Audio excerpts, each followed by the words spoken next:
বিসমিল্লাহির রহমানির রহিম। জামিয়া ওহিদিয়া মাতিনিয়া মাদ্রাসা, কাজিরপাগলা, পদ্মা সেতু উত্তর, মুন্সিগঞ্জ। এই মাদ্রাসার প্রতিষ্ঠাকাল 1417 হিজরি, 1997 খ্রিস্টাব্দে।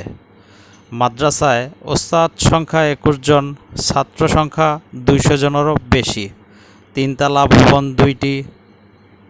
এই মাদ্রাসায় 3টি বিভাগে পড়াশোনা করানো হয়: মক্তব, হেফজ, কিতাব। হিজরি শিক্ষাবর্ষে ভর্তি শুরু হয় 10 শাওয়াল। জামিয়া ওহিদিয়া মাদ্রাসার বিশেষ বৈশিষ্ট্য বা লক্ষণীয় বিষয় হচ্ছে এই মাদ্রাসায় হরিণ প্রতিপালন করানো হয়। বার্ষিক ওয়াজ মাহফিল 9 জানুয়ারি 2026 ইংরেজি তারিখে রোজ শুক্রবার অনুষ্ঠিত হইবে।